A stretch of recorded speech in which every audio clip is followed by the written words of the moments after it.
She had sworn, in all seriousness, that she would destroy Dakota once the cage closed around them. Every promise she made, every confident word she shouted prior to the fight, reverberated in her mind. "I'm prepared," she had said. "I will be prepared when it comes to it." Even in her moments of bravado, she acknowledged a deeper concern. She would soon travel to Thailand for 3 weeks to train more intensely, to sharpen her skills, and to prepare her body and mind. The worry in her voice was unmistakable. She had injured her hand in earlier sparring, and she knew that rushing back into competition too soon could risk further damage. "I want to make sure it's right before I do anything with it," she admitted, quietly, to her coach. That small admission of vulnerability belied her outward aggression, but it also showed that she understood the stakes. This was not a mere exhibition. This was a brutal Muay Thai clash, a proving ground in which she intended to assert her dominance. This wasn't just about winning, it was about making a statement, showing that she belonged at the highest level, even in Dakota Ditcheva's shadow. The moment the cage door slammed shut, it was no longer about bravado or promises. It was about execution, about power, about precision. And she believed she could tie Dakota in the clinch, drive her knees into her, slice her open with elbows, and finally silence her with one perfect strike. But what she didn't fully appreciate was that Dakota was more than hype. Dakota was the real deal, a rising star with the reach, the speed, and an unshakable mindset. On that night, at the Machines on Fire event in the UK on June 25, 2016, everything she had said, every threat, every plan, it all came down to who would perform under pressure, who would deliver when the fight was no longer hypothetical. In this clash, she would quickly discover that her own words were not just threats, they were her undoing. Because once Dakota made her case in the ring, once she demonstrated the technical striking, the ruthless combinations, and the flawless clinch game, the very thing she feared would become her downfall. Dakota Ditcheva was still early in her career at this point, relatively unknown to the broader fight world, but she was already dedicated, methodical, and dangerous. She had honed her craft through countless hours of pad work, conditioning, and sparring, all with the goal of climbing higher, going further, and proving she was more than just another up-and-coming female fighter. Her long limbs, her calculated footwork, and her sharp eye for timing were already visible markers of her future potential. On the other side, her opponent, Katya Pinto, was experienced, seasoned, and battle-tested. Pinto had navigated the grueling circuits of professional Muay Thai. She knew how to handle pressure, how to push forward, and how to turn the tide when a fight seemed out of reach. She believed she was stepping into a favorable matchup. She thought that with her experience, her toughness, and her grit, she could outlast, outwork, and outfight this relatively fresh face. But what Katya didn't fully realize was how dangerous Dakota already was, even before she carried the kind of star power she would later gain. The fight took place inside a cage, not a traditional ring, adding a different psychological dimension. The close quarters, the unforgiving steel fence, and the way movement changes when there's no escape and no ropes to bounce off. And when the door clicked shut, the tension in the arena ratcheted up, and the crowd focused, anticipating fireworks. Round 1 began at a measured pace, both women feeling each other out. Katya Pinto adopted a classic Muay Thai posture, using deep teeps to probe for distance and power. She threw low kicks, testing Dakota's balance, hoping to disrupt her range. But Dakota was composed and precise.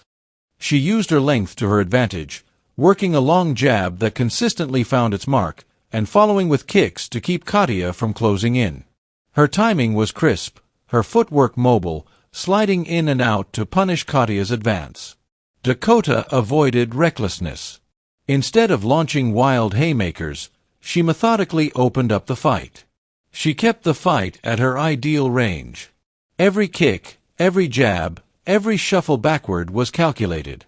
Katya tried to land counters, but more often than not she found only the air or just enough space for Dakota to retaliate. The opening round ended with Dakota ahead, having landed more significant strikes, having done more damage, and having dictated the tempo without exposing herself to unnecessary risk. In round 2, things sharpened. Dakota started to settle in. Her combinations came faster and more fluid. She mixed punches with kicks, brandishing her flexibility and her technical acumen. Body kicks landed in rhythm, straight punches snapped out, followed by teeps that pushed Katya off balance. Katya tried to respond with counters, showing both heart and skill, but Dakota's volume and accuracy began to tilt momentum. The clinch exchanges emerged more frequently in this round.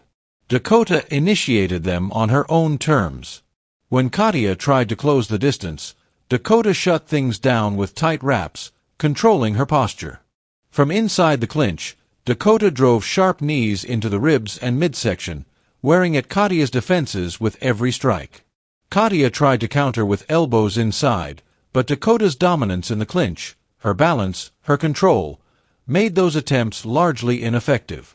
Over and over, Dakota reset her position, drove her advantage, and punished her opponent. As the second round concluded, it became clear that Katya was not just facing a long-limbed striker. She was facing someone who understood how to use her body as a weapon in close quarters, someone who could mix range striking with clinch dominance, someone who refused to be bullied or rushed. Round 3 brought its own drama. Katya came out more aggressively, perhaps sensing she needed something big to get back in the fight. She pressed forward, throwing heavy low kicks and risking more with her punches. At times she landed a clean right hand, and for a brief moment it looked like she might seize control. But Dakota remained unfazed. She kept her composure, her defense tight, and she answered every attack with calculated counters.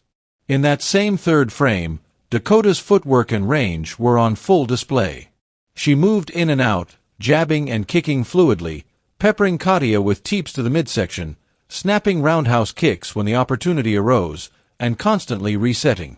She rarely allowed prolonged exchanges that favored Katya's aggression.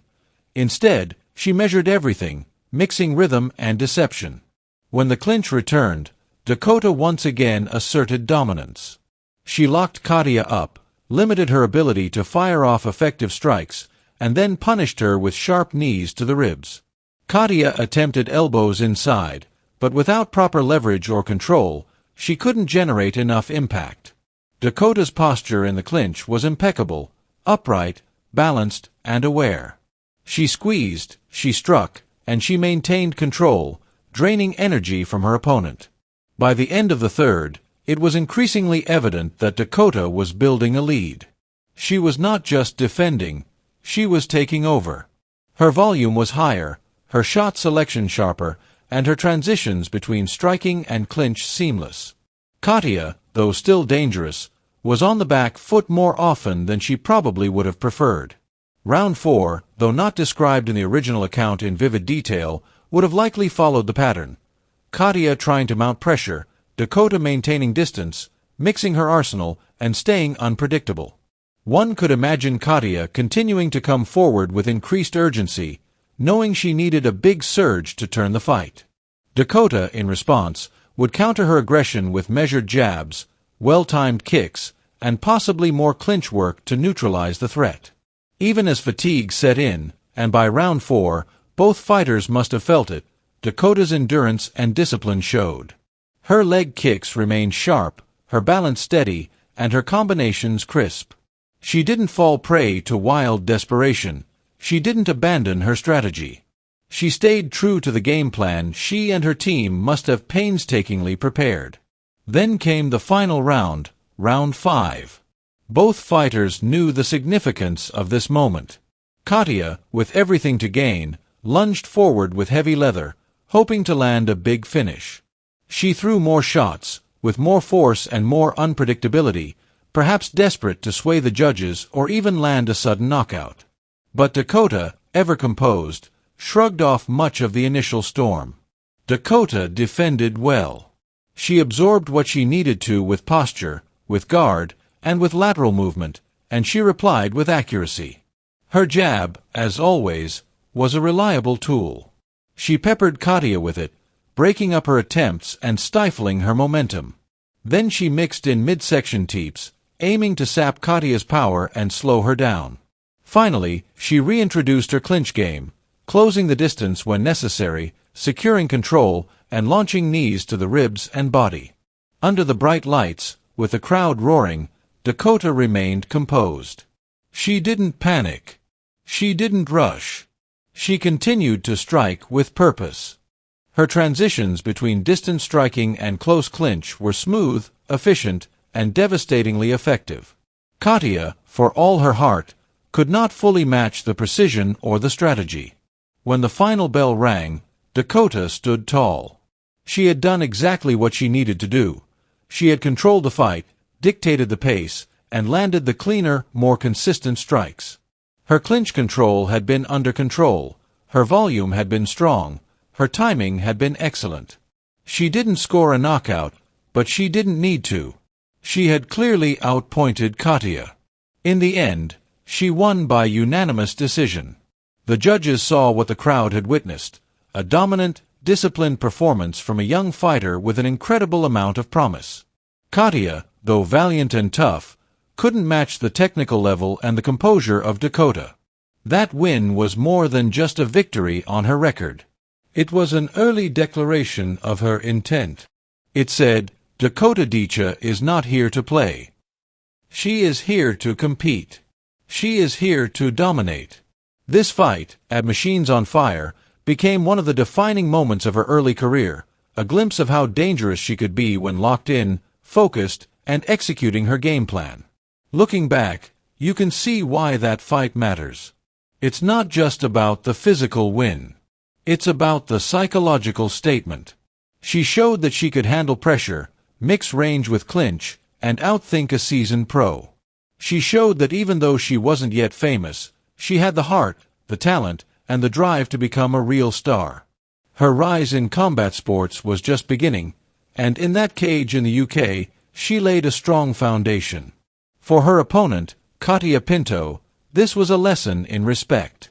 She might have underestimated the young fighter, thinking that inexperience would become a liability she could exploit. But what she saw instead was someone who was already polished, someone who had trained for this, someone who could remain calm under fire and deliver when it counted. It was a tough but ultimately clarifying night for Katya too. As for Dakota, the fight validated her trajectory. She learned that threats and promises are meaningless without follow-through. She learned that victories come from technical mastery as much as raw aggression. She also learned how to manage energy across 5 grueling rounds, to blend offensive and defensive tactics, and to trust her own instincts when executing her strategy. That match, while just a chapter in her career, served as a microcosm of what she could become. Over time, she would evolve, she would encounter more dangerous opponents, and she would improve in countless ways. But the core of her skill, the mindset she displayed in that fight, remained central to her growth. Today, as fans look back at Dakota Ditcheva's journey, that night against Katya Pinto stands out. It marks the moment when she truly began to transition from a promising newcomer to a genuine force. It underscores the depth of her potential, the clarity of her purpose, and her willingness to bet on herself. In the broader narrative of her life and career, this fight is more than just footage on YouTube or a highlight on a channel like Boxing Planet. It's a testimony to dedication, to the willingness to face challenges head-on, and to the idea that even when someone swears to break you, sometimes it's your own words, or your own belief, that seal their fate. And if she ever reflects on this fight, she might not just see the victory. She might see all the sacrifices, the long training sessions, the risk to her body, the uncertainty, and the pressure of expectation. She might see the growth she's undergone since then, the refinements in her style, and the way she's adapted to bigger stages.